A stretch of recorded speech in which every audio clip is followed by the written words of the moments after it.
हाय मैत्रिणींनो, नंदिनी स्नेहभोजनमध्ये तुमचं स्वागत आहे। ना गुळाचा पाक ना साखरेचा पाक, झटपट होणारी दसमी दाखवते तुम्हाला। त्याला लागणारं साहित्य बघूया। मी 2 वाट्या गव्हाचं पीठ घेतलं, आपलं साधंच आहे, कणिक चपात्या बनवायचं। त्यात थोडंसं मीठ टाकते, थोडंसं बडीशोप इलायची वाटून घेतली, ते पण त्यात टाकते, मिक्स करून। एक कप अशी पाक घेतलाय। पाक म्हणजे साखरेचा पण नाहीये, गुळाचा पण नाही, हे आमच्या भागात काकवी म्हणतात त्याला।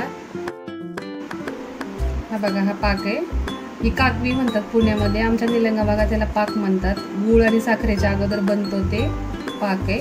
ते आता मी पिठात घालून मळून घेते, कारण ह्या मुलांना दिलं तर आमचे खात नाहीयेत घरी। मग आता म्हटलं काहीतरी याचा वेगळा पदार्थ करावा। बघा, याच्यामध्ये पाणी वगैरे दुसरं काही घालायचं नाही, हे पाक असला की एकदम छान असं होतं हा गोड पदार्थ तयार। मळून घ्यायचं त्याला, म्हणजे पाक कुठलाही गुळ वाटायची वगैरे गरज पडत नाहीये, थोडं थोडं घालून मळून घ्यायचं। ही बाजारात मिळती कुठेही, एकदम छान असं। तेवढं माझं एक मोठा मग लागलं, ते कमी जास्त करू शकता। मला हा गावावरून वानोळा म्हणून आलेला होता बघा, हा एक छोटा ड्रम घेऊन आलेला आहे। आता इतकं संपणार नाही म्हणून मी असे काही नवीन ह्याचे पदार्थ बनवते। आता ही मळून आपण 10 मिनिट रेस्ट होण्यासाठी ठेवूया।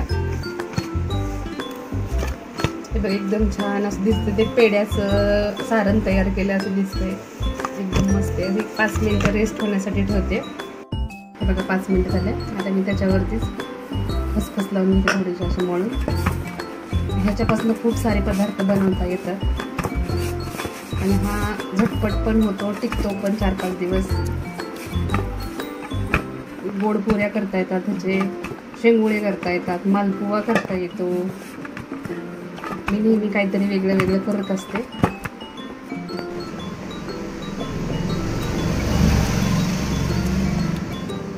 असं पीठ लावून आपलं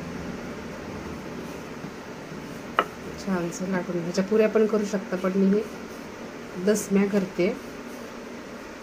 अजून थोडीशी वरती खसखस टाकूया, छान दिसतं। तवा गरम व्हायला ठेवलाय मी।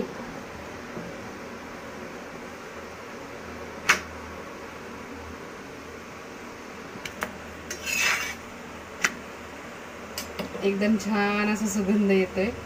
आता साईडने आपण थोडंसं तूप सोडून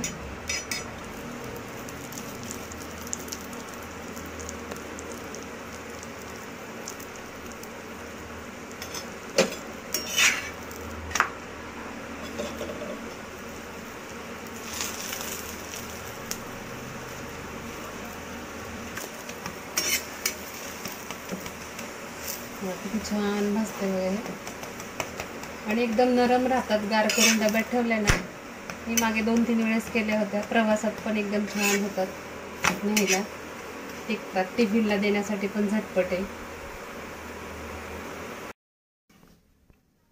हे बघा, माझे पूर्ण बनवून झाले, एकदम माझ्या 7-8 करून घेतलेत मी। आता हे पसरून ठेवते। आवडलं तर लाईक करा, शेअर करा, सबस्क्राईब करा। धन्यवाद।